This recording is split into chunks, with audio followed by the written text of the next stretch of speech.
outside doing it, but hey, listen, jail different. No, that's just jail. You was getting booty on the outside. That's one of the greatest scenes in Atlanta. Bus said, "Stop being weird." I'm not. Hey, boys. How you doing? Guess who's here? The super producer's in the house. Hey, maybe he'll do some super producing today. What's happening? As ladies and gentlemen, Breeze Nation, what is good? We get the squad in the building. Yeah. As always, dang it, up there. Look at you, Jack. Well, you don't have that perfect production. Give it a sec, and there we go.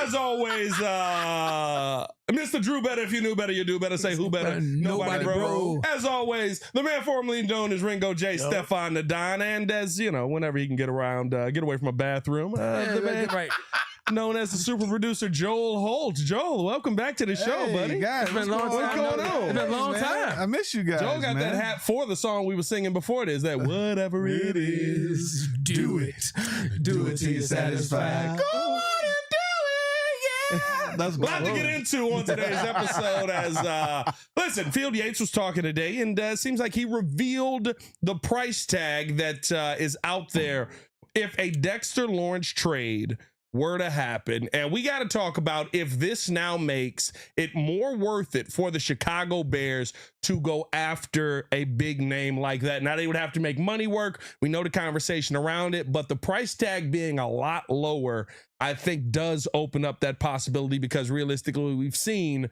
how mid-round draft capital has gone for the Chicago Bears. We also got to talk about the Chicago Bulls team. Nasty. But realistically, they have an opportunity to get a lot right here. Potential top pick in the draft, and then also having the 15th pick in the draft. We'll talk about all that more on today's episode of the Windy City Breeze Sports Talk Daily. Hit that like button, subscribe to the page, leave a 5-star review. Y'all know what to do. Boys, how y'all feeling today, man? Everybody good? All right. Cool? Nobody got jumped by Jay Uso? No. That was funny. That was hilarious, bro. I'm not going to lie to you. You could say Cam couldn't sell it. He almost did. Yeah, Cam couldn't sell it. You know what I mean? Almost sold it. He didn't sell it, bro. If he was better at it, yeah, I mean, Cam used that same acting skill that he had in Paid in Full. No, he killed it. No, he killed. Hey, Paid in Full. Hey, Paid in Full is an elite movie. I'm not saying Paid in Full is an elite movie. He killed that. I think the issue was when he got to the point where he was like, "Man, I hate like you coming at me like that. I don't like the way you're being disrespectful." He's just like, "Oh well." Yeah, he didn't know like, that's when it went to there. Because at first it was like, what? It's like, what? You know, or it had to go into it quicker. I think also that's probably the first time Cam's ever been drug over a desk. You know what I mean? Like, realistically, Cam rolled with a crew that jumped people on record. You know what I'm saying? So he wasn't really pulling. My favorite part is after when he look at Mace. Where was you? I was there. Yeah, I think it was more about the pace of it was a little bit. Yeah, it was awkward. It was awkward. You could tell that it was like a spur of the moment type of idea. It wasn't well scripted. Yeah, it would have been a little bit better, but it still was funny, you know. It was hilarious. I ain't gonna lie to you. Why not? It's WrestleMania this weekend. Ringo, I believe, is going to a WrestleMania watch party. Is that happening? Or is that still on the table for you? Sunday, possibly. Sunday might be a WrestleMania watch party for you. Are you guys? It's a 2-day thing. Yeah, Saturday and Sunday. Shout out to Mario Moore. So y'all actually still watch wrestling? Oh yeah, I'm tapped. Who want to chat the chat? Y'all still watch wrestling? I haven't watched. Well, there's a lot of people that watch. You know what it is? It's only it is the weird way to say it, but it is the only true way to say it. It's men's soap opera. Yeah. That's really all it is, right? Like, you sitting there and you watching a soap opera, but then they fight at the end of it. That's really all it is at the end of the day. But I heard the women are taking over, though. Oh, the women are elite. Oh yeah. You know calm down. Calm down. Hey. Oh, wait. Those Miami shorts riding a little high there, buddy. Wait. Hey, you see, he got excited. He almost put the second hand on the mic. He almost doubled up the mic. You're giving out 4 demonstrations. I'm not dealing with you, dog. You getting excited? Nah, dog.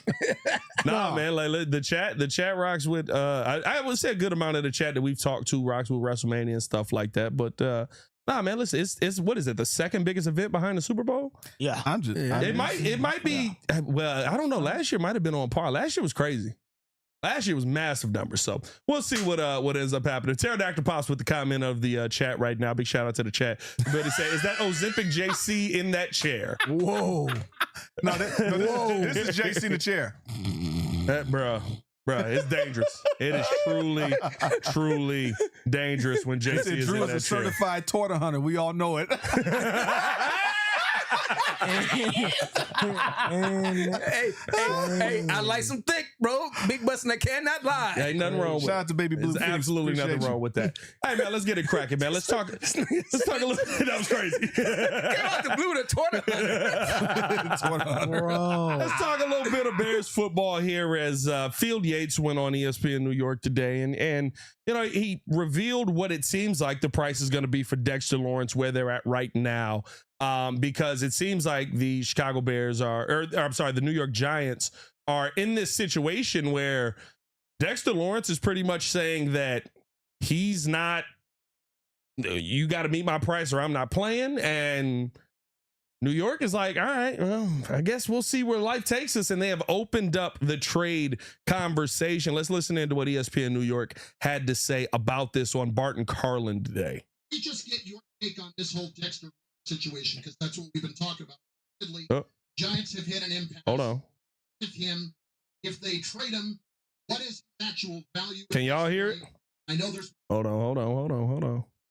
I think our audio ended up tweaking on that one there. Give me a second. Tweak. This is what happens when you got when you got me doing it solo. I used to have this producer who was great. Nah, you want to take it over. He did so much said, Where's stuff. my desk? Where's my desk? Oh, you need a desk? Now you need a desk Definitely to need a yourself? desk. He wants to get the fancy desk. Where's my desk? I got a nice desk. When we over worked here. together, I always had a desk. I got a nice desk. What do for I get? you, I get buddy. a chair. Let's see. Can we hear it now? There we go. Next Draft being a lot deeper. Should they try to push to get a 1 next year as opposed to this year?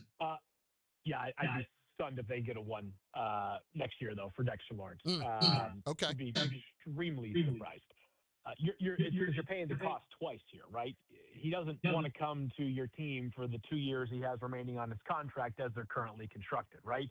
You're talking about both trading a pick or picks and paying Dexter Lawrence what he wants, which if he's at 20, what's the exact number right now? It's funky. It was like a $22.5 million per year. His cash number right now is 26 for next year, 26.9. But he's only making 21. I think he wants 30. Yeah. Right. So if he's at 21 and he wants 30, you're talking about, increasing the deal dramatically on top of the price that you're paying in draft pick compensation. So, I mean, we can just follow trades of players like this that have taken place in the past. These end up being more like, non-first round value. Sometimes they're middle round picks for a player like this. A lot of the cap space has dried up around the NFL. You can find money for sure, but a lot of teams have played their big hands already. Do I think it's possible he gets traded? Absolutely.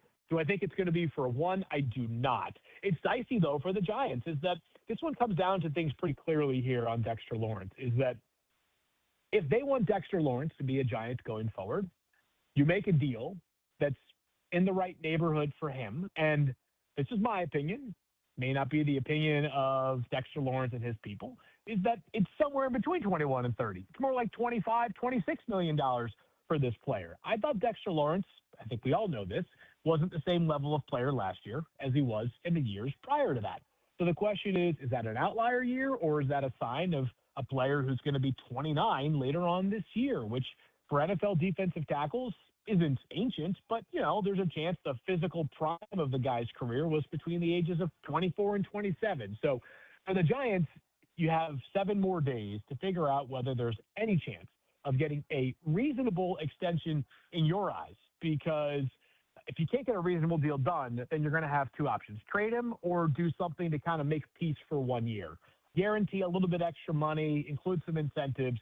But if you think there's no chance of either of those things happening, then you better use the next 7 or 8 days or 9 days going into the 3rd round of the NFL draft to get a deal done in a hurry.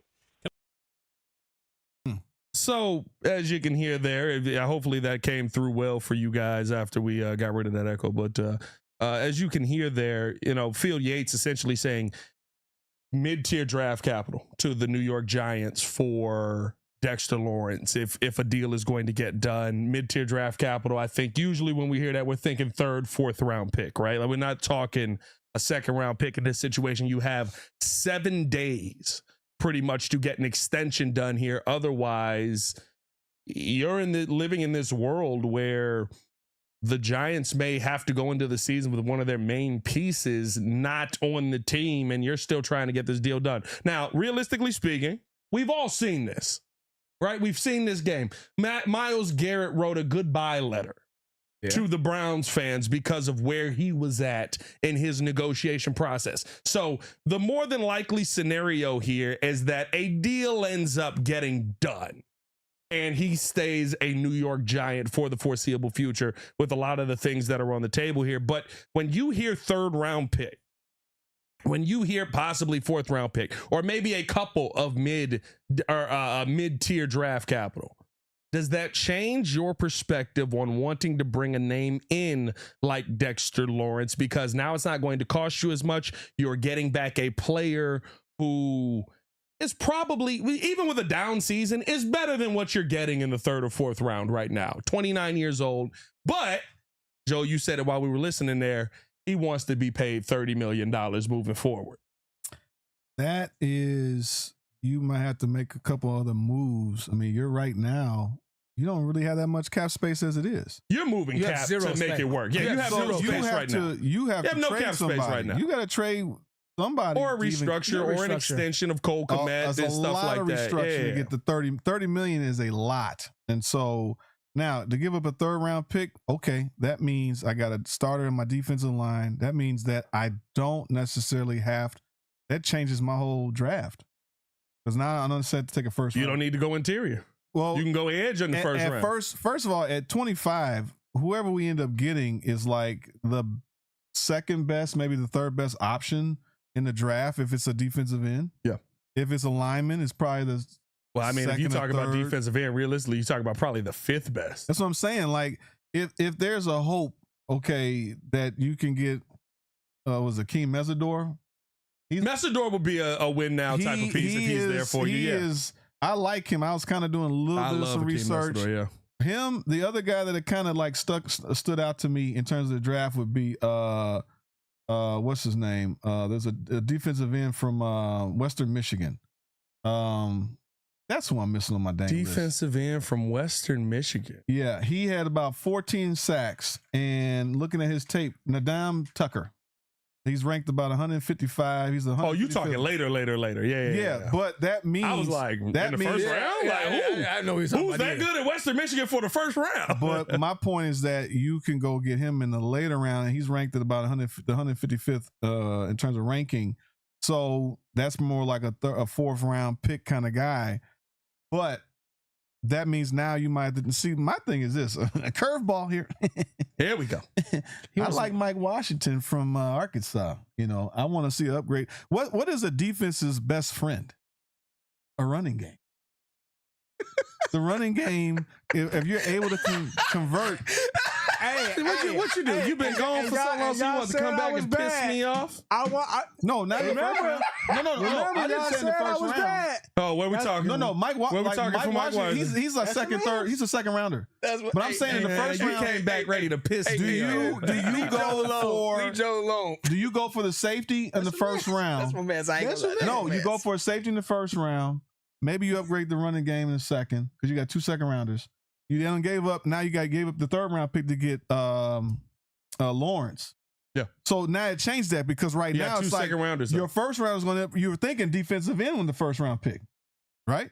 I would still say you probably think a defensive end because I don't think it changes the conversation on who's there, right? Like if you're talking to Akeem Mesidor, that's defensive end. If you're talking Zion Young, that's defensive end. If you're talking R. Mason Thomas, who in the 1st round may be crazy, that's defensive end. But if you listen further in that field clip, he's talking about guys like Peter Woods. He's talking about guys like what's the big boy from Ohio State?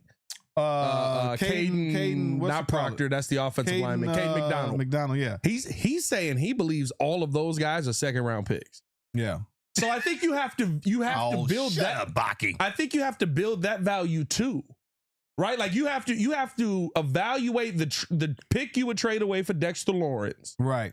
with if Peter Woods is there in the second round, I'm tingly. If Caden McDonald is there in the second round, I'm tingly. If who's the one I'm forgetting? There's a big one in the middle that I'm forgetting. Who's your boy from Texas Tech? We would still keep our first round Lee pick. Hunter is a second round pick as well. But we still keep our first round pick. So you're saying, well, how would we pivot after that? Instead of Dexter Lawrence in the second round, you might say I can get better value on Caden Proctor. No, see, second I'm round. looking at like We might be getting that offensive tackle that you wanted.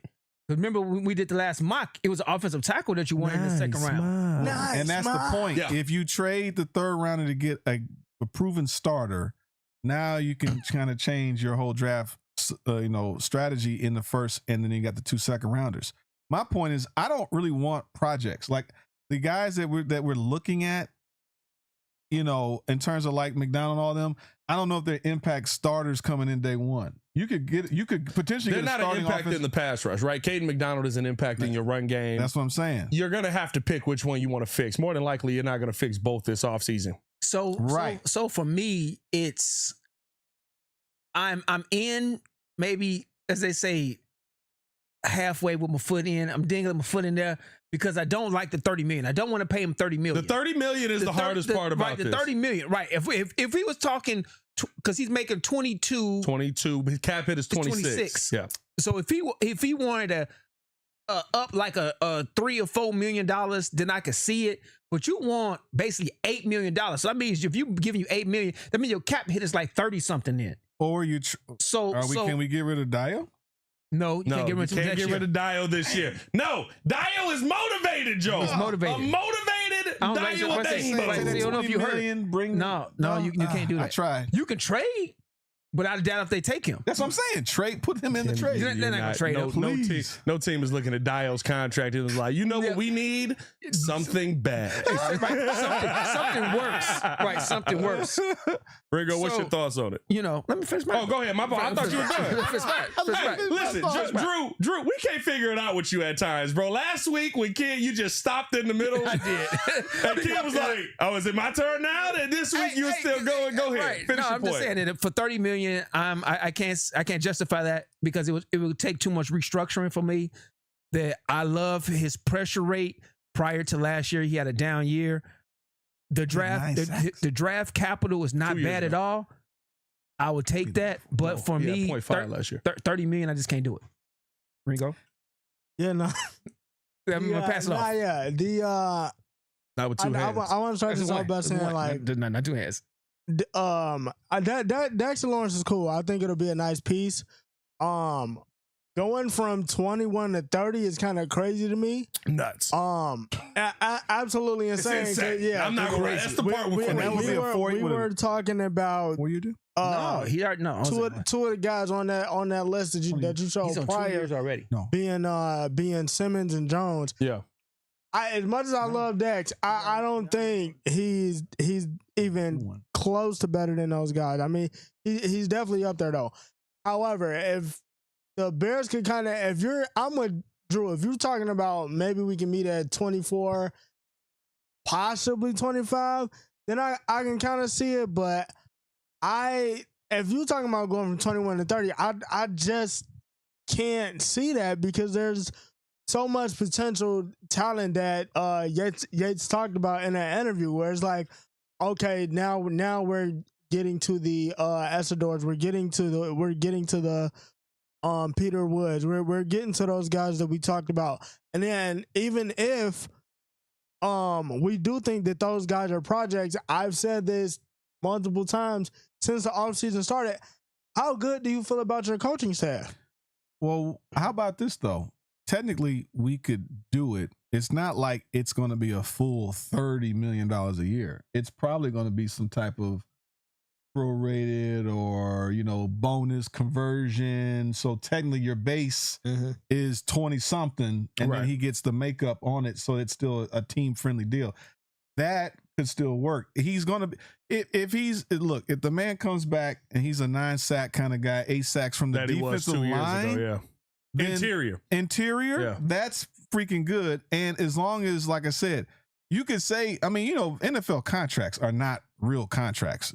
They're clauses, escalator clauses. There's all these performances. Oh, yeah. So if he meets these Joe, they milestones, real. It's real dollars at the end of it. no, but they said they cut you like this is the guaranteed portion of your contract. The guarantee is the guarantee. It's not fully guaranteed. His signing bonus is what it is, but he wants $30 million annually. So he's already making 20, and he's got another 2 years left on his current deal. So he wants those 2 years basically rip up this contract, give me 30 right up front. But that means that they could give him up front and give him $6 or $8 million up front, and then the rest of it is whatever. Then fine. But we have no money to give him $30 million up front. Let's look at some money. Listen, here's the thing about the NFL. You always can find money, right? Like how many times have we seen where we like they have no money, and then it's like, well, I guess they got them. I don't know where they found this money. 30 million though. 30 million is a stretch. Listen, 30 million is a lot of money. I'm not saying that it's not, but I think here's my issue with it when we talk about a player, right? And I got the players listed up here that are ahead of him. I would say at 32 years old, Chris Jones is a better player than Dexter Lawrence is right now at 29. I would say at 27 years old, Milton Williams is better. He's above him. I would say Jordan Davis is better at 26. He's younger. He's above him. I would say that same age, Zach Allen is better. 29. He's above him. Ndame Metabike, 100% to me. Same age. He's above him. He's making 24. Right? Like by the time we get to Dexter Lawrence, we've got Deron Payne. I'd say he's better than DeForest Buckner. Ooh, 32 years old. Maybe I'd put him above him. I know, but DeForest Buckner's still a dog. And Buckner has had a career and he's still going. Jeffrey Simmons is still above him. Well, all of these old contracts, right? Like he would be resetting or getting close to. Chris Jones held out and got that money. He forced that situation. But like Quinnen Williams, who just got paid, right? Like I think Quinnen Williams at the same age is a better player than Dexter Lawrence. So for me, even giving up the pick, even talking about moving on the draft capital, yes, you do get an answer at that position. And I'll say this, right? Like, do we all believe that he would be better with Dennis Allen than he has been in New York over the last few years? Oh, hands down. Like a nine-sack season 2 years ago is crazy. Hey, you know why? Maybe this is the way. Can he get back to being close to that 9-sack player that he was in Dennis Allen's system? Probably him as himself, but for last time I checked, the Giants had a pretty stacked D-line. I mean, they had he had Abdul Carter, Spider-Man. We got Abdul Carter.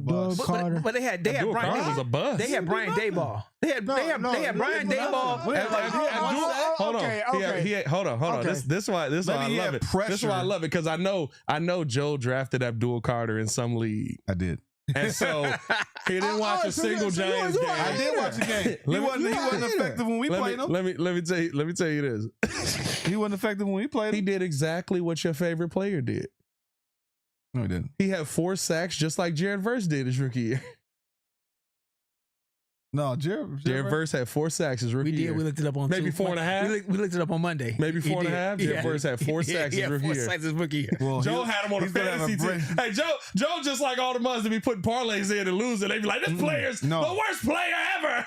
No, when it comes to fantasy, typically the first linebacker out of the draft is a tackle machine, and usually the highest defensive player is an impact, like a Von Miller type. Mm-hmm. And who was the other guy? Khalil Mack. Like a lot of those guys were impact. He just didn't do anything like that.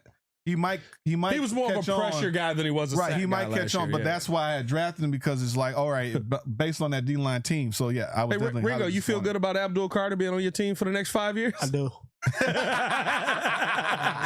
why he said it like he was getting married? Ringo, do you take Abdul Carter to be your defensive end for the next 4 years? Grab the mic again, to have in the hole? I do. Grab the mic. Pressure on quarterbacks. You may now kiss the bride, bro.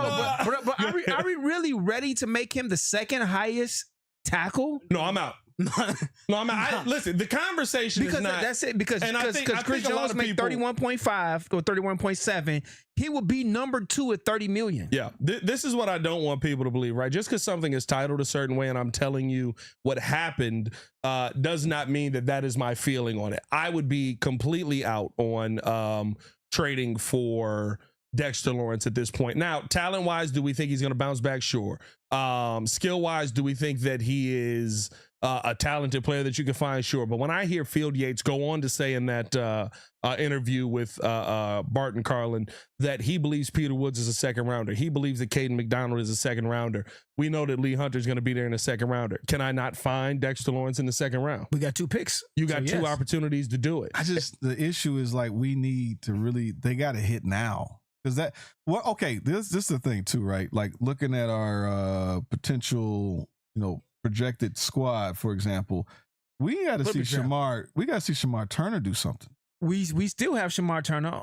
Like he could be something. No, he needs to hit. Like we got to see something. He took him in the second round. 100%. Right. We got to see him actually. Where's my man Shamar? I got him right now as just good starting on our defensive tackle D-line with Javon Dexter. So to me, like we have Sweat, Dexter, Turner, and a motivated Dio. A motivated Dio. So with that being said, it's like, okay, now if you do that, does that mean that we make that move? Dexter, who's not going to be on the line then if we made the trade for Dexter Lawrence?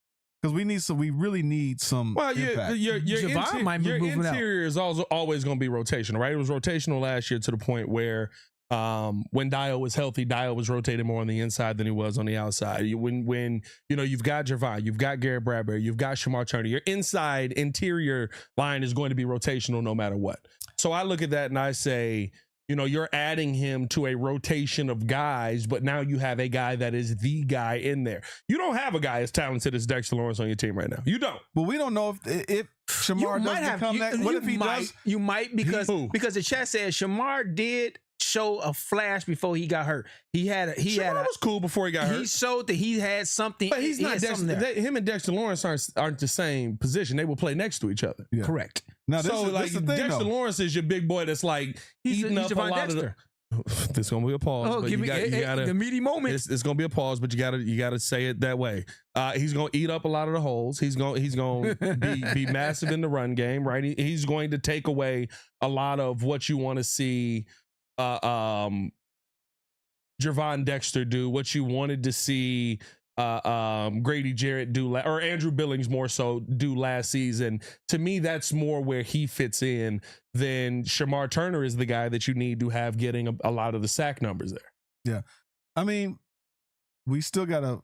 I was trying to ask the question, like, did I hear that Kyler Gordon might move to safety? Was that something? There's a report from Anthony Miller. Was it Anthony Miller? Yeah. Anthony from Fox, right? From Fox. Yeah. Because I'm like, there's a gap there at that free safety spot. They did. So they were potentially moving Kyler to the safety spot and drafting, I forget his name, drafting a box safety. Or make him a nickel. A nickel safety a nickel DB. Yeah, a nickel corner that could rush the passer just as good as Kyler and had adequate coverage skills. And they were going to move Kyler Gordon over to the safety position, which they theoretically still small safeties though. That's tall as Kobe Bryant, 6'1". And Kyler's 5'11". I see you, Grady. 10. No, 5'11". Kyler's shorter than me. Give or take an inch or so. Kyler's shorter than me. Yeah, but at least he is when I see him in the locker room without cleats on. I ain't never stood next to him on the field. But that was a potential, yeah. Because I sent that in the chat that they were thinking about moving that. Which they got him at 5'11". So, right, it was 5'11", which is potential. He could play safety. With the ground he covers. With the ground he covers, there's no reason why he can't play safety. And you can move. I mean, you saw Jaquan Brisker come play up on the line, right? So you can still use Kyler Gordon in some of those same ways. So that is a conversation that you could have there. I'm not gonna say that it's not. It's not. Well, my point is that I think we're kind of, if you really look at the roster, how it's constructed at the moment, Jalen Johnson, in my opinion, should come back and be in shape as our number one corner. If you shift Kyler to safety, you just got Kobe Bryant. Tyreek plays your other corner. We got Devin Bush, TJ Edwards. Our linebackers are pretty good. So the line, technically, if you're able to get one sort of impact player, because Grady Jarrett is not as the starter if you have Shamar Turner and Javon Dexter starting. So if a motivated Dio, well, I mean, and then we got Montez. We have a rotation, some depth, and we still got Booker. Well, the thing that they mentioned, I think in the end of the year, maybe it was the end of the year pressure, or remember they came back. They were mentioning that they wanted to get faster. Yeah. On the defensive side. So, I mean, all the moves kind of like if they were to put Kyler at safety, I could understand why they're doing it. But then if you're also talking about getting faster, that lines up with hey, maybe we need to pick our boy Drew Theineman. Theineman, ooh, I would. The problem is Theineman may go. He's rated. Theineman may go he's top 15 now. I think he's 16th rated. I would trade up for Theineman. Trade up for a safety is crazy. But if he's that good, if he's Kyle Hamilton, if he is Eric Berry, if he is Troy Polamalu, we got to be talking Ed Reed for he not Polamalu. You don't know that. Theineman, his measurables are just that good. But my point to co-sign on you is that Dennis Allen wants interchangeable fast pieces. He does. So you could have moving Kyler to the other safety, meaning that you could theoretically Kyler, even though safety, he could move over to blitz, and then your corner could fall out into coverage. Your slot corner could fall out into coverage. Those being interchangeable, it will make your defense so flexible. It would keep the offense second guessing themselves the whole time. So I definitely agree with you having interchangeable parts is very important. Well, a third rounder though. I mean, to get back to the whole Lawrence thing, I'm not mad at getting up a third round pick. I'm mad at giving up $30 million. $30 million is another deal, but I mean, the money's always gonna go up. Okay. So realistically, if Dexter Lawrence, if they did the trade today, and Dexter's like, I want a deal done, what's the number? For me, I'm meeting in the middle, right? I'm meeting in the middle of 22 and 28. 27. So I would say probably I'd be okay with him between 24 to 26. I would go. But why are you right? If you're trading them, bottom line is you're probably giving them 30 because you're not trading them to start a fight. I don't think that. Joe, your thought? I would say because the Super Bowl window and the Caleb Williams gazillion $1 billion contract is coming. I want to get Dexter now. I want to win now. I don't want to be in a situation where, I mean, I look, I understand. But Joe, the Cubs said you got to worry about 2032 and 2045. You can't just win now. Yeah, but the point is that. Wait, Rico? Now, did your GM not say? Yeah, but look, if you still got other picks that if you get developmental guys, like I said, the Nadam Tucker guy, it might be a fourth round guy that you look at in the fourth round. Yeah, but we don't. As you say, we didn't win now. No, but you get Dexter to win now. But he's 29, so you got basically 3 years with him. But Joe, what's the number though? 30 million. 30 I mean, if you give him, I'm 30 million, but the point, tough. If he's an impact player, 9-sack guy, and if he's who he is, then fine. By the way, 30 is where he starts.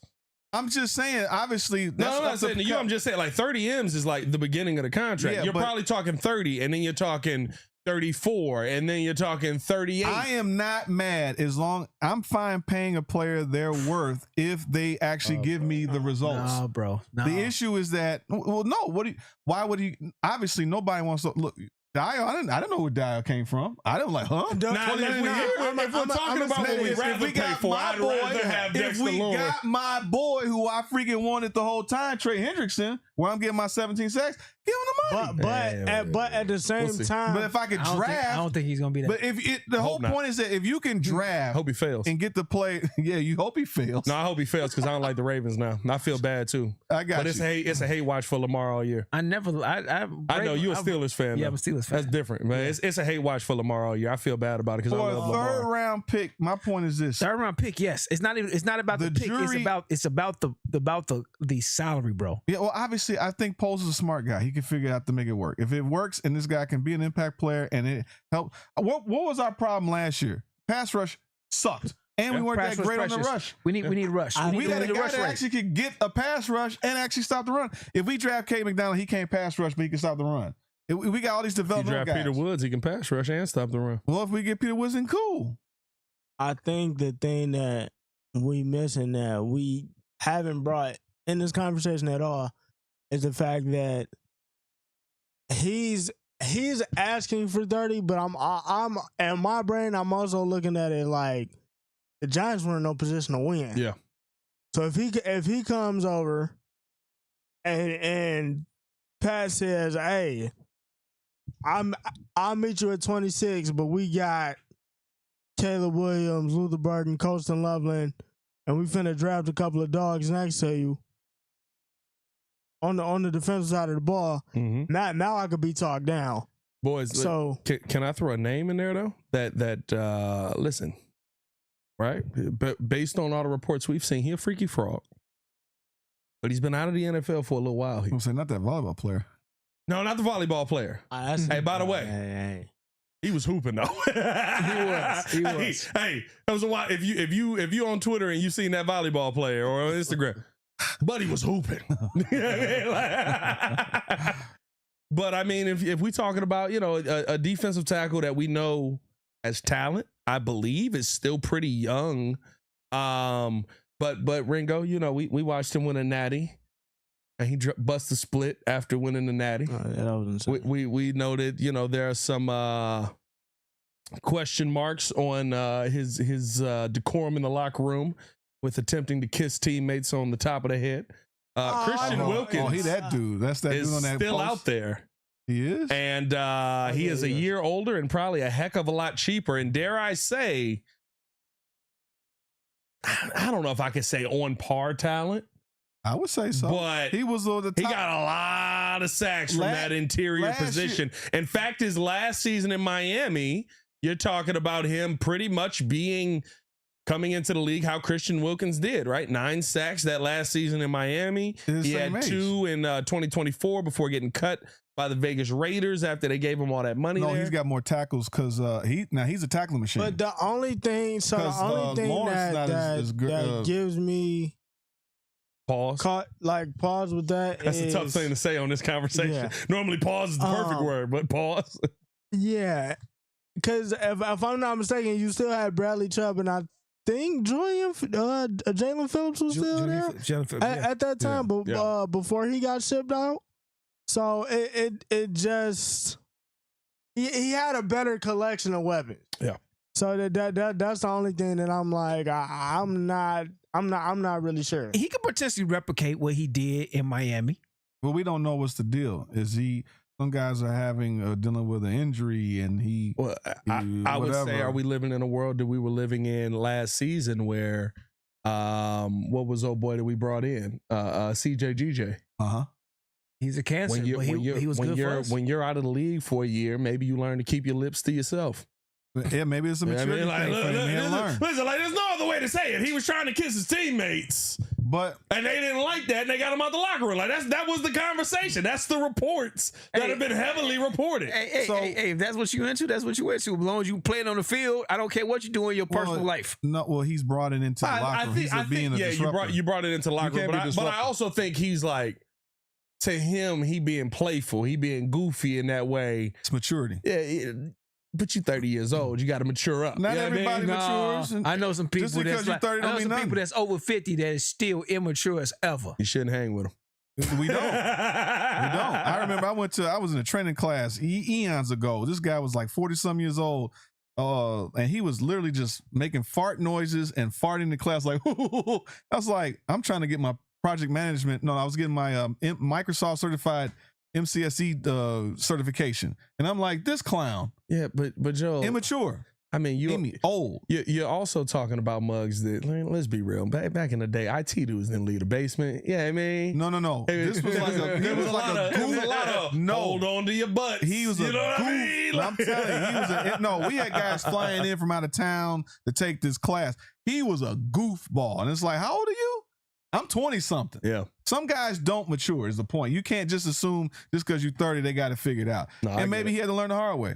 And what the best way you learn? Like CJ Gardner the best way you learn is you take their money. And then he got his money taken from him. You spend a year. I'm telling you, you spend a year without them NFL checks showing up every Tuesday. You start to learn a little bit. You start to go, oh well, maybe I need to. He got humble. Maybe I need to keep them lips to myself. Maybe that's not the way to do it. Listen, I don't know what the answer is. I'm not gonna lie to you. I think that there are answers in the draft for you, but as Joel pointed out, right, like the conversation on the guys that are in the draft is probably more you're going to be developing. It's going to take a couple years here.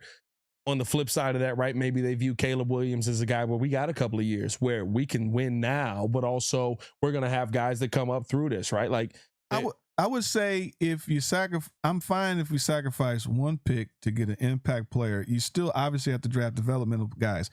You still got to get somebody to event like Joe Tooney is 34. I'm about to put the Bill Cosby on you, but Theo, you haven't even eaten yet.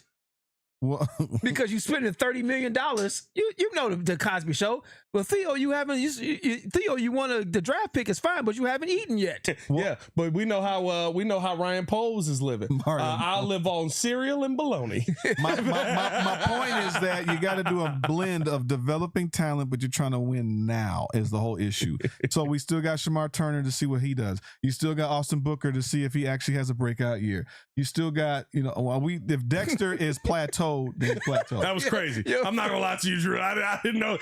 We had a whole Christian Wilkinson conversation, and then you finished it with, "I'm gonna put this Bill Cosby on you." I was like, Joel, cover your drink." But you know the conversation with the Cosby Show. I do remember the conversation. We were talking about Theo when he was where he was teaching Theo how money work, and then he finished it when he said, "I still got $250 left." He said, "You plan to have a girlfriend?" I remember he plugged the dollar, but he came back and got him. Though I remember. Right, say, but Theo, you haven't eaten yet. Yeah. So he did something, but he can't. Theo actually outsmarted him. Yeah, he said, "I live on cereal and bologna." Yeah. And he said, "I still got $200 left, and I paid all my bills." He said, "You plan to have a girlfriend?" For sure. There you go. He took all the money. Yeah. Right. So he that's was what so I'm saying. right. So yeah, we can give up the draft capital, which is not a big deal, giving up a third or fourth round pick, but you're giving up 30 M's. So you have to restructure and extend them.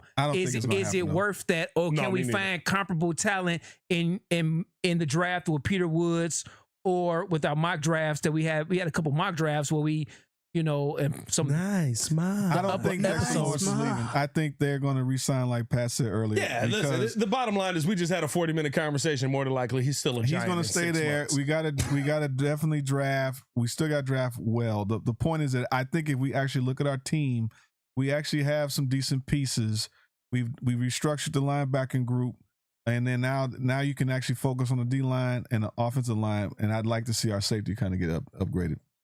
I love a trading Stooks in the second round. Yeah, I love a trade. Now I will say this though. Now look, I know I just said all of this, and I'm out on the deal. But if you could get Dexter Lawrence, and it means you don't have to draft defensive interior, and Akeem Messidor falls to you with your first round pick.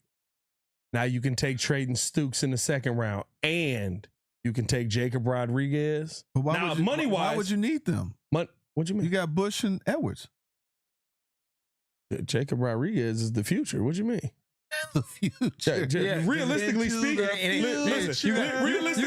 as much as I love TJ Edwards had a massive injury last year. He should be ready for it at the start of the year, but we know how football goes, right? That one injury you get might be the injury that takes you down for the future of your career. I did have Rodriguez on my board too as a guy that you can holler. Tackling machine. I love it. These are guys I like. I like Messidor, Thieneman, Washington, Jacob Rodriguez, and AJ Halston. By the way, for those of y'all the vote has gotten a lot closer here in the chat. We got a poll up in the chat. Shout out to the poll. It said, would you trade mid-round draft capital plus $30 million for Dexter Lawrence? Got a lot closer as this thing went on there. But no, the bottom line of it, Joel hasn't been here so long. He said, I'm going to get a mock draft on his board. I swear right, for Lord. He'll put his own mock out there. Maybe we do a discussion. I'm helping the team maybe we do a mock when this is my board. During the first round of the draft and kind of see how things fall here.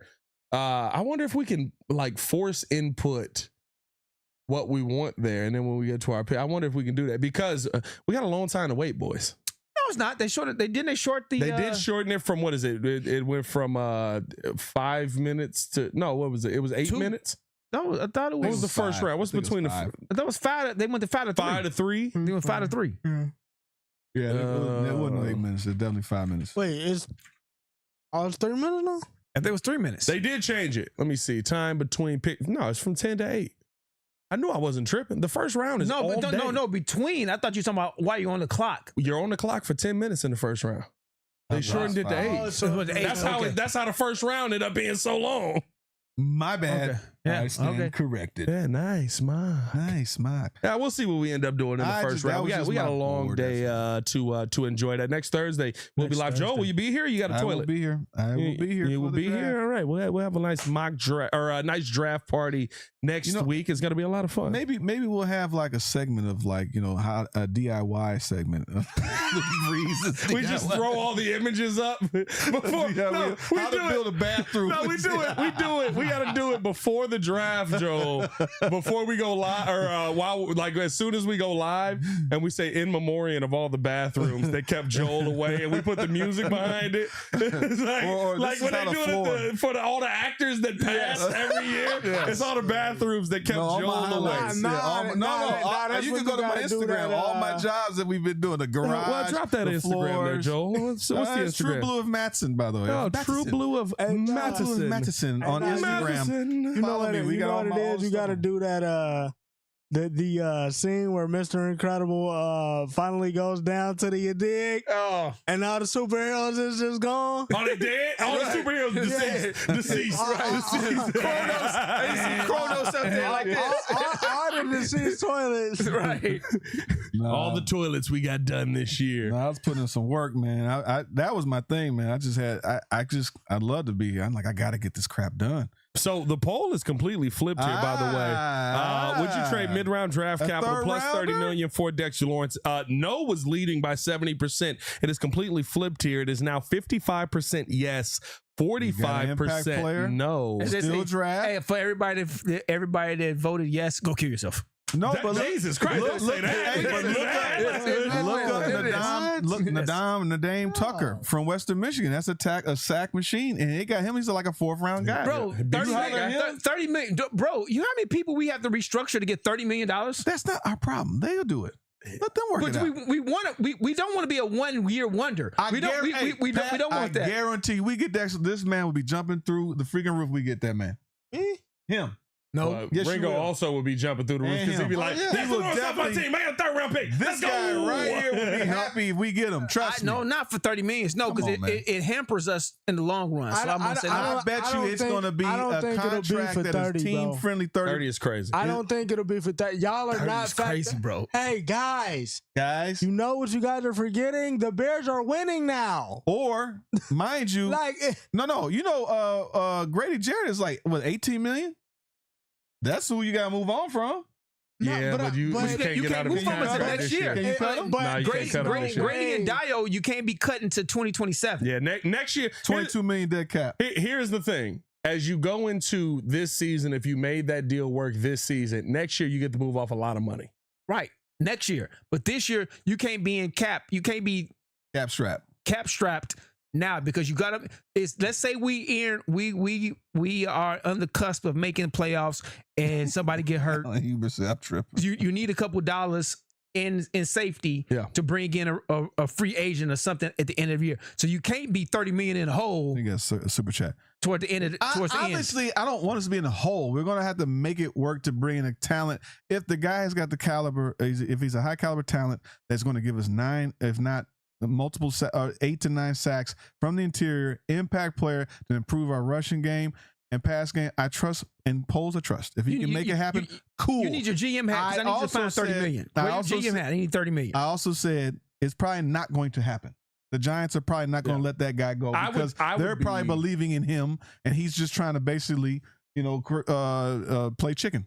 I would be incredibly shocked if we get to the end of this and Dexter Lawrence has moved at all. Mario Moore with a super chat earlier in the show said, hit the like button for the gang. Hit that like button, subscribe to the page, leave a 5-star review. Y'all know what to do, man. We are over 100 in the chat. The Batman's are playing, but that's why we need the monitors. Also, Brandon Green with the super chat all the way from Japan said, poll if they're willing to pay $30 million. Well, listen, that's a part of the poll. It's a twofold poll, right? We're talking about a DP, a double poll here. Oh, double poll. A double poll. Would you trade mid-round draft capital plus $30 million for Dexter Lawrence? So it seems like people are in on Dexter Lawrence. I would probably be on the other side of this unless I can get Jacob Rodriguez, I can get Trayton Stukes, and I can go out there and get an Akeem Messidor. Then all of a sudden, I'm talking about Super Bowl or bust, baby. Hey, hit that like button, subscribe to the page, leave a 5-star review. Y'all know what to do. Let's finish it out with this, boys. Big shout out to you guys for tuning in and showing love. Like I said, the Chicago Bulls are also a team that is very interesting now after Denny Avdia going out there and putting on a show 40 and he put up 40, getting his team to the playoffs here. The Chicago Bulls actually get something good from Arturas Karnisovas, who basically made a deal where he traded I think it was Larry Markkinen and somehow which one was it? Mirotic. Nico Mirotic. So this is Garden. The last Gar Forman deal here. So this is the trade we sent to the Pelicans for, and then and for it's Mirotic? Yes, for Nico. Bro, the protections on this trade were literally 10 years out. Yeah. You know we what? had like 3 more years on this trade before it became a 2nd round pick. It ends up turning into a 1st round pick, and the Chicago Bulls have 2 1st round picks. Now they have $65+ million to work with in cap. You can cut just about anybody you want on this team, but boys, we don't know who's running the show. I'm hurt because I looked at the last time we had 2 1st round picks. We took Wendell Carter and Chad Hutchinson. Yeah, Chad Hutchinson. Who? Hey, man. Hey, that was when I was still believing in Stacey King a little bit too much. Another man's trash. Hey, another man's trash is out the league. Well, that's when I was believing in Stacey King a little bit Who's too the much. number 1 top guy? Is it the guy from five. It's 5 guys. It's 5. Is it it's Boozer's 5 or son? 6. It's 5 or 6 solid guys. No college basketball was watched by the super producer Joel Holt this offseason. No, it wasn't. I respect that though. Hey Ringo, you know how I used to do the videos. I'd be like, I've never seen this dude play a day in my life. I'm asking. I had no idea. No, your top guys. Your top 2 guys are probably AJ DeBensta and Darren Peterson. I would say Caleb Wilson. No, it's not. What's his name moved up? Cameron. He's top 3. Boozer. Yeah, he's 3. Here's my thing. I like Caleb Wilson more than I like Cam Boozer. I think that Cam Boozer. That's your personal choice. No, 100%. But I think that Cam Boozer is too big to get moved around like that. And to co-sign his point, here we go. Caleb Wilson was giving Cam work. Yeah, he was working Cam out. He was giving the double. Yeah, he was giving him the double mic twist. Double mic twist. He's giving him the double. You keep falling into it, bro. You did that again. You keep doing it. So right now, Ringo can't help himself. I ain't gonna lie to you. When at the meeting we was on Zoom, he don't even know he did this. I'm about to expose him right here.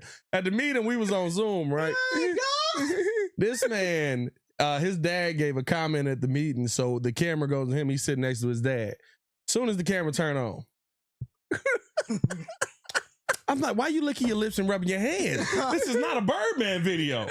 This is not Chance the Rapper here, Birdman hand rub. Like, what happened? Why did you go full light skin the second the camera got on you? You did full LL. So according to Tankathon at the moment, they have the Bulls projected at 9 with their pick and 15 with the Portland pick. So Michael Brown Jr. is the freshman from Louisville, point guard, and then they have us Kareem Lopez, small forward from New Zealand, are the guys. And that's my thing. I'm hoping that the basketball guys allow us to get a top 5 pick, because the top 5 people, more likely 3 of the 5 are going to be solid players that we can move forward with. They're going to be dogs. Yeah. Like this draft is full of quality players.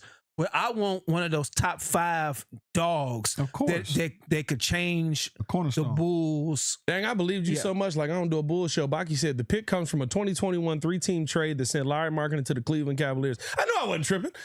No, it's not. It's a Mirotic trade. Let's see which pick this come from. No, it came from the Mirotic trade because I read about it today. Whoa. It was a trade. It was a trade to New Orleans. I'm with you, I don't want a point guard. I want a big man. Trade. No, it was a trade. It said the Mirotic trade because it was because we traded him to the Pelicans. No, we didn't. We traded Nico to the Pelicans. Yes. The pick comes from the Trailblazers. But it was from that trade. Wait, what's going on, Ringo? You good? I know. It reminds me of that Pistons that Pistons trade with Houston. First round pick. The Otis Thorpe pick, where it was like 10 years later. Bro, it was crazy how long. And it turned into Carmelo. First round pick is on its way to the Bulls. Carmelo. His top 5 protected in selection 2018, top 8 in 2019, top 10. And the first round pick has it conveyed to the Bulls by 2021. It becomes a second round pick. That's the Pelicans pick. That's not that pick. It is the Larry trade. Oh, okay. It is the Larry trade. I'll recant. I trusted you so much. I recant. I disagree with myself. No, so what was that trade? Because we talked about that trade too. It was that trade was something that did with this draft too. I was reading about it earlier. Unless they made a mistake too. No. The whole point is that one conveyed. We need to get we need the number 1 pick overall. That's I'll stand corrected. Baki hit us with a check Twitter. But yeah, listen, I would love to get the number 1 pick overall. The bottom line of this, though, and the draft is great. It helps if you have somebody to draft. And right now, where the Chicago Bears are at, or Bulls are at, I should say, there isn't anyone to draft. Okay. Oh well, Hayes is in the building. That's Hayes' video that's on it. The pick comes from the 2021 3-team trade that sent Larry Markkinen to the Cleveland Cavaliers. It was top 14 protected through 2028, but Portland's 2026 playoff berth finalized the transfer to Chicago. That's crazy to get 8 years of protection on a pick. That's crazy to get that much on a pick. Crazy. But there are 2 names that are at the top of this list now for the Chicago Bulls that seem to be standing out. That is Matt Lloyd from the Minnesota Timberwolves, who is currently their GM, who just fleeced us for Ayo Dosunmu. And there's Austin Brown, agent at CAA currently. And he's got a really, really good client list that includes not only players, but of course, you're talking about agents, you're talking about scouts, you're talking about all these different guys that get involved in there. Some of the player names that are on that list there that may be a little bit interested. Let's see. Chris Duarte, no. Cooper Flagg. 5 years from now, you can get a Cooper Flagg in the building. Danny Wolf, I love a Danny Wolf out in Brooklyn. He's balling. He's doing his thing. Denzel Valentine, son of a, sorry. Donovan Mitchell. Stuff you letting in the league? Dwayne Wade is on that list. Now he's not there anymore, but it is what it is. What's some other? Jaren Jackson Jr. with the Utah Jazz right now. Jordan Poole, if you want him. Jose Alvarado. Kelly Oubre, I'm good. Chris Dunn's return possibly on the list there. We got to spend $46 million. We have to spend money to hit the floor. We have to spend. OG Anunoby is out there as well. Can we get a new coach? Well, here's the thing. You can't get a new coach before you get a new president and GM, although it does seem like I want all of it. Billy is really holding up the process. But when you hear those 2 names, would you rather have the guy that has the experience of being a GM already, or would you rather have the guy who is the agent? We've seen the agent work. Rob Pelinka, Rob Pelinka ain't work. Matt, no, where am I? The Golden State guy. Ishbia. No, not Ishbia. He's on Golden State. Bob Myers was an agent before, so we have seen this work in the NBA. I got an idea. We'll trade our picks and get Sam Presti out of Oklahoma and bring him to Chicago. Technically, you could. You wouldn't have to trade anything. Technically, you could just offer Sam Presti because Sam Presti's the GM. Yeah. You could offer him the president of the basketball operations role and bring him over. Everything. Go get Sam Presti. Shout out to Joel for knowing a basketball name. Drew, what are your thoughts on this? First of all, I know a lot of freaking basketball. I'm disenfranchised. I'm skeptical because I think they should have extended the list of possible GMs. Like, doesn't mean that these are the only 2. These are just the candidates that seem to keep coming up. These are the 2 people they're focusing on. Yes, I because I brought it up. Lost my thought. Agent. There we go. Yeah. There we go. The agent, he's leading the list because, like you said, he has a very solid client list. And I do like him having that connections to the league. But my issue is, we talked about this off camera, that I'm a little leery of this guy being able to make the transition from agent right to GM. Right. Because a couple people have done it and a couple people have done it well, but I'm leery that he's one of the ones that are going to be able to do it well, knowing the limitations from Reinsdorf and the money that we talked about on the last show. Go check out our last show, by the way. But I think that those 2 are quality names. I don't have anything to do. I don't have any ill will towards any one of them two, and I think they both are quality people for the job. I just think we should expand our a list to include a couple more names. I like the Kelvin guy comment about, I mean, the guy that's plugged, like it is about the whole point of all these things are about who it's your network. Yeah. Anything you're doing, you're right, to get things done. So the biggest issue is like, okay, what type of what's the biggest issue, like what you're talking about, Drew, to me is what is his vision? Because a GM is not just being a GM of like, I know a player. It's all of those things of like, well, how do you want to take care of your players? What did we talk about, like with the Last Dance or even with the Mike era? They talked about how it's talent development for me. It was talent development. It was training. It was the masseuses. It was all those things. The GM's role is way more. It's not just about I could draft a player. It's about the creating an environment for your team. Do the Bulls allow you to have the ability to do those type of things? So it's like it's the training. It's the facility type stuff. It's all those type of things that you're going to bring into being a GM outside of the coach, finding the type of schemes that you guys want to run, even though they say most of the NBA plays the exact same thing all around. They all play pop system for the most part. Right. So the point is that the GM, if he's just limited because he knows players, then that is a concern because you got to have a vision of how you want to run a team. Now I'm saying the Bulls, I either want to hire the Presti guy, I want to hire the Warriors guys that win. Bob Myers. We were kind of cool with AK, right? We were. No. When he came, it was like when they hired him, yes. When we hired him, we were. He came from Denver. They were building a winner. But when we hired him, yeah. When he hired, yes. But I saw a couple years ago that he wasn't making a transition like I wanted him to be. So I was out a couple years ago. Yeah, but the point is that we want a guy that if there's a vision that comes from something. What happened? Oh, did you want to get in, Ringo?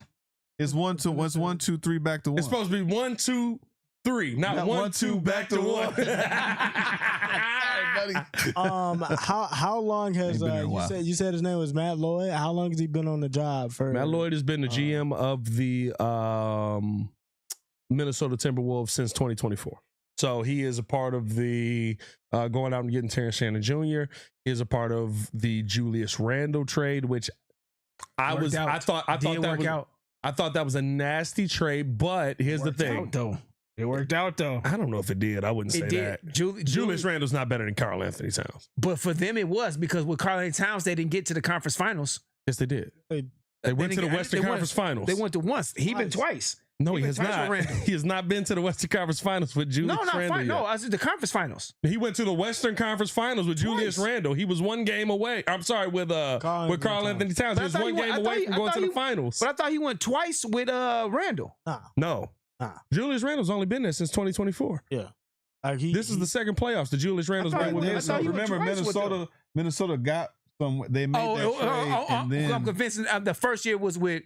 Okay, the second year was with Randle. The first year was with Kyle. Okay, I got you. Yeah. Keep going. Yeah, okay. It was 1-1. The Julius Randle trade is better than you would think, though, because they also got a protected pick in that conversation and Dante DiVincenzo back in that trade as well. So that was the one thing for me with Matt Lloyd where I was like, I hate Julius Randle. I think that's a terrible trade. He only goes left. Ringo pointed that out to us, and we watched an entire game of this man going left, and I was like, wow, it's impressive that he's this bad. Yeah. It was pony.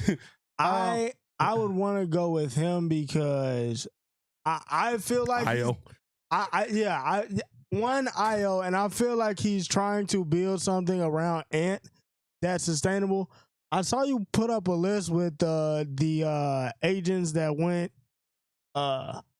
You got Rob Pelinka on that list. You got Leon Rose, who's with the Knicks right now, former CAA guy. You got Nico Harrison, nasty. You've got Arm Tellem, who's with the Pistons right now. Arm Tellem. And then you got Jim Tanner, who just signed on with UNC as a owner, as a GM as well. Yeah, because I mean, even just looking at that list, I mean, Rob. That's just some of them. Rob and the thing, even with that list, right, is like Rob knew Kobe. Yep. Leon Rose knew Jalen Brunson Pops. Yep. Yeah.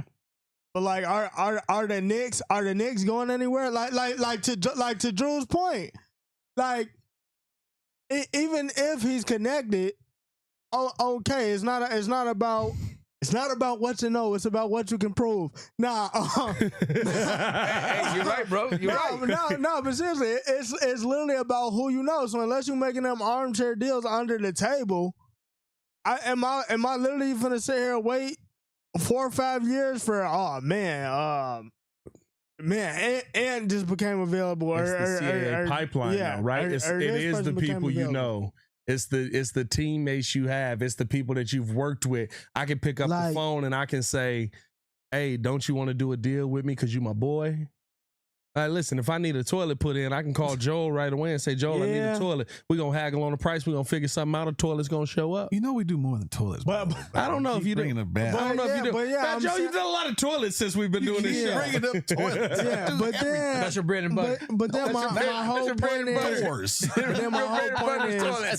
you see what Matt Lloyd is building. I mean, you bring in DiVincenzo, you bring in a Randall. You go out and basically get Ayo, which basically just sustain them, which is nuts because like Ayo, I mean, he turned into what we already knew he was. Yeah. So, I love the Steely East comment. He said, Pat's a man I know, he won't get offended, but Pat built the studio from the ground up before Billy built a lineup that can win a playoff series.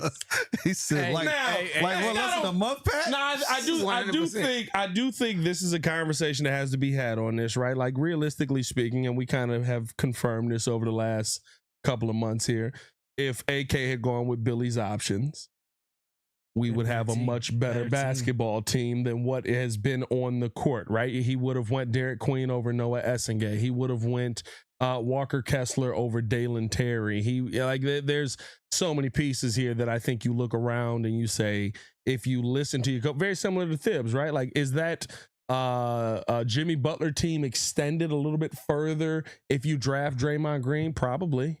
But this is why I said before, me and you talked before, that this is why I would bring Billy into GM territory, because that's what I believe. Bring Billy into the GM. He said he don't want to do it though. That's the part where. So you say he doesn't want to be like old boy in Boston? No, he'd rather be a coach. He said it. He's like, I don't know that world. I don't live in that world. I would rather be a coach. That would be because obviously I agree with you. I'd rather have Billy as a GM. That would be such a cheat code as Billy as GM. Because he's a talent evaluator. He sees talent, and that's what you need in your GM. That's why I don't want to go from these agents to GM, because I want a talent evaluator, because you can only rely on your scouts so much. You need to be able to see an eye for talent in the GM role. Now, to that point, with the agent process, these agents is all over the place. Even in the AAU circuits the year before, they even get to college. So it's like you can't necessarily say they not plugged. But hold on. Plugged and evaluated two different things. Yeah, because agents are about money. Yeah. I need someone that can understand talent and potential talent. But they also need. I'm gonna agree with Drew. They also need somebody to sustain their money though. But is the evaluation process of it? I can figure out who an NBA player is by the time he's in high school. Like, that is evaluation. No, I know when I look at you, the second I see you play ball, hey, you need an agent and it should be me. But see, that's to me is no different of just because you have measurables and all these type of things. To Drew's point, a coach will have a better ability to see someone's heart, effort, hustle versus, this guy is a talent, a phenom. He meets all the measurables and all this stuff. I get you paid. Versus a coach is trying to build a team. I have a scheme, a system. Ooh. The issue that we have now is that you got to have a GM in place with the coach has to be aligned. Because you could like you said, you can see what's up boy from Charlotte that it almost threw the game away last night. LaMelo. You can see LaMelo got all the talent in the world. But will you build a team around LaMelo to be able to get to the championship, which is the goal? No, because there's a bunch of players that has not as great as talent as LaMelo, but will get you further along in the playoff and in your talent. I got to push back on you on that. But to Joe's point though, and I will say this: I think the part that's saving LaMelo is them literally getting Khan. Yeah, they were ready to get the keys to Khan, and LaMelo was like, y'all don't care about me that much? I've said this all the time because to Pat's point, what did you say he's the most talented? LaMelo's the most talented useless player I'd ever watched. Yeah. OC, he has all the talent in the world, but he didn't care about basketball. He cared about having fun. Which is my point. So that was my literally point. like because with the coaching aspect of it, right? Charles Lee is now saying, "Hey, bro, go out, have fun on the court, be as fast as you want to be, not off the court." But then you turn around, it's like I need you to learn how to play with some structure because he hasn't had that up until this point. Go out. This is the first year that he's got somebody go that's out, like play that. fast. We got you your team now. Now go out and show us that you can lead. Now, if you can't do that, we got to ship them out, and they already got a franchise cornerstone. I agree with you, but that's my difference between having an agent GM versus a coach GM. Right. The point is being able to because say, the coach the team is going to play as the embodiment of the coach. Look at Detroit. Yes and no. Yeah, Detroit had just about all this same talent, but they had Monty Williams, who did not want to be there, did not want to coach that team. Literally said, "I don't want to coach this team." This is the same team. Well, okay. I'll give you that. Outside, you do need coaching and you do need talent. But you gotta have. Either way, my point, what Drew was getting to, the whole point is that the GM that you bring in or president of basketball, they have to have, it's not just about if you're an agent, because I'm not going to lie, looking at that list outside of Arn Tellem, Rob Pelinka, I mean, I don't think he did that much work to bring LeBron to LA. I mean, he knew Kobe. Matter of fact, no, Magic got LeBron to LA, didn't he? Oh, yeah, Pelinka. No, Magic and Pelinka worked together on that. But the point is, Pelinka was there though. He was there. Pelinka in a role. was the one running it, and we brought Magic in. Yeah, Magic was actually the GM. But the point is that, just because, like, yes, if you can identifying talent is one thing, but I think identifying a team, a whole concept, that's another talent that comes to that. So. To me at this point, I'm tired of watching projects. I don't want to see people that just trying to figure it out.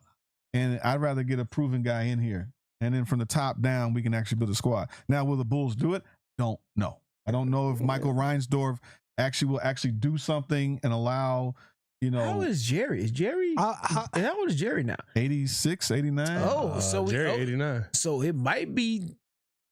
Michael's never selling the Bulls. Junior might be taking over pretty soon for a good. He's Michael been running the Bulls. No, you know what I mean. I don't want to say he goes it. back to that. Yeah, it's the Godfather. Michael been running the Bulls. No, I'm talking about. But when you're running the Bulls, but you still your dad compared to dad's gone. It's my show. Do you trust my judgment? It's right. Michael's show. Do you trust? I can guarantee you that the Bulls is Michael's show. Michael is head of the family now. No, yeah, he handles Michael. Exactly, that's what I'm talking about. Michael is running the show. Godfather. What am I going to do, man? I mean, Barzini and them, they're coming and squeeze us out. Essentially, you had a. I didn't want to say it like that, but yeah. Essentially, you had a situation where it was like, which team do you want to keep? And Michael chose the Bulls. That's why he runs the Bulls.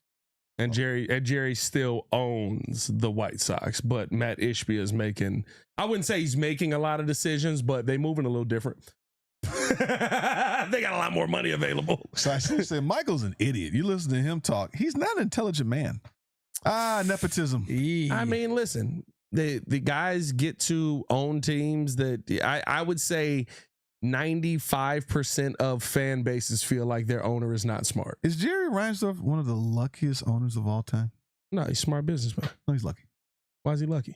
He got the team at nothing. He got the team for $2 million. They draft Mike. In an era when $2 million was a heck of a lot of money to go buy a team. It was more money than any of us. No, they got the Bulls on cheap. Nobody was even watching that squad. They got the Bulls cheap. They got the Bulls for $2 million. Yeah, but they still had a decent team because they had Brad Sellers. They had Artis Gilmore. They said nobody was watching that team. Nobody was. But it wasn't TV. Wasn't no TV deals back then. It wasn't TV. The NBA was not even all that high because it was on tape. It was on tape Yeah, delay. okay. The Yeah, finals was on tape delay. I'm saying that the games were on tape delay. The games on tape delay. They said If you was watching a game back then, boy, you might have been watching a game from last week on Tuesday. Right, you was rich. You was rich watching TV back then. the point is that he walked into a team where they ended up having the greatest player of all time, to the point that the NBA exploded and they all ended up making some money. They just own some squads. Yeah, but that's still a smart business deal. Because it was because Well, yeah, because obviously buying a franchise team, but it worked back out. then, because it wasn't a business back then. It was, the owners were fans. They liked the game of basketball, so they bought a team as a fan. It wasn't about business until later on. No, only a couple of them were fans in the sense of running the squad. They owned that. What they had was a stadium to sell seats to make money, and if we got an attraction and we can get in there cheap, none of them were real fans. I mean, they were like, "Oh, Well, I guess we got Jerry this." was a baseball fan. He bought the he's White a Sox. baseball Yeah, fan. He wasn't a fan. bad. That was just a good. He's a lawyer that made some. I'm saying he's fortunate. Well, he was real estate. He's not fortunate. He's he smart. was fortunate. It's not fortunate to say I'm going to buy something that's going to make me money in the long run. Jack That's called on the Lakers. foresight. Junior is fortunate. Reinsdorf was not fortunate. Reinsdorf was a crude businessman. Yeah. Well, The situation that you're in right now, would you say is fortunate, or you made a good business deal? it's a little bit of both. Okay. But did you make a good business deal? I don't know yet. I'm still waiting to get That's your man. That's my man. Hey, that's my man. I'm still waiting. That's my man. I put some money and I'm waiting for it to pay me back. God dang it! But that's the point is that yes, you can buy and have an idea, but you have the foresight to say this league is going to X, Y, and well, Z. you obviously expect to make money versus it becoming something that the value goes astronomical. Because this is the idea. You buy a franchise, you hope that it does something, and then you sell it. Versus, this thing is actually making some money. Bro, the idea is you want to grow a business and then flip it. Bro, that's like but Dallas. how many people do that? But that's the same thing like with Dallas. But he that got was the same something thing with that's Mark worth- Cuban. Mark Cuban, old boy took a Jerry value- Jones. Right. They all got, even old boy that owned in San Francisco. What was it? Carmen Policy. No, the Barlow. Eddie DeBarlo. Eddie DeBarlo. Bought it cheap. They all have made money off of this because they saw the foresight of this particular fan sport to make money later on. The only crappy owners, is still a handful of crappy owners that did that. I would say calling Jerry Reinsdorf lucky is like calling Jerry Jones lucky. They were instrumental. Jerry Jones is already rich. But I think he wasn't. So was Jerry Reinsdorf. He wasn't rich, bro. He took that. he wasn't rich. Jerry Jones was rich when he bought this. Jerry Jones was rich as heck when he bought it. No, he wasn't. No, Jerry Jones was. When he bought him? Jerry Jones was stupid rich when he bought when he bought the his whole Cowboys. family got together. They put it all together. He was gambling. He gambled like the Lakers. You gotta be hold He was gambling because the league wasn't there yet. But when Jerry Jones got in, he was the first real businessman in the NFL that went, yo, y'all don't realize you have a property here, or you have an entity here that you should be charging more for TV. You should be charging more for advertising. But he wasn't rich like that. He turned it into a business. That's like the boy the dude that bought the Lakers. The Showtime. Jerry Buss. Jerry Buss. They wasn't rich. They were wealthy, but they wasn't rich, bro. Wealthy is better than rich. No, it's different. He was way better than rich. He was a real estate guy. He had money. They had money, but they got more money as with the ownership. What they happened had was money, but then they was wealthy, but they weren't rich. Rich and wealthy. The Lakers owner, the original Lakers owner, had gotten in trouble and was going through some divorce situation. So he ended up having to sell the team. Jerry Jones' net worth was $150 million in 1989 when he bought the he had Dallas money. Cowboys. But it was all mortgaged or whatever. In his have you seen the Netflix? Yes, that's what I'm talking about. That's what I'm saying. He wasn't rich, bro. He was gambling. He wasn't rich. He literally said out of his mouth, like I had to make other deals in order to get the Cowboys. You turned it into a business, yeah. No, but he wasn't rich though, because he was leveraged. He wasn't rich. He didn't have no I'm sitting on 300 million. So yeah, I might be worth 100 million on paper, but in real life, nigga, I'm living day to day. I'm living day to day because I got 150 million on paper, but my my liquid income is different. Then fine, my fine. checking and my Jerry savings. Reinsdorf, Exactly. Jerry Reinsdorf is He said that. I watched that like, bro, Yeah. for real? the whole point is that fine. He knew what he was doing when he bought the Bulls. He knew that to getting Michael Jordan, it was all worked out. It just worked out. Never mind. All right. Appreciate y'all for tuning in and showing love as always. Hit that like button, subscribe to the page, leave a 5-star review. Y'all know what to do. Hit that. Make sure that y'all stay tapped in with everything that we got going on. And glad you see it my way, Joe. Make sure y'all stay for the super producer, Joel. Of course, Mr. Drew Better. If you knew better, you do better. Say who better? Nobody, bro. The man formerly known as Ringo J. Stefan the Diamond. It is your boy, Pat the Designer. Back at it again. Y'all stay safe out there, Chicago. Bed down. One love. Let me break these mugs off the Monopoly, man. One Peace. love.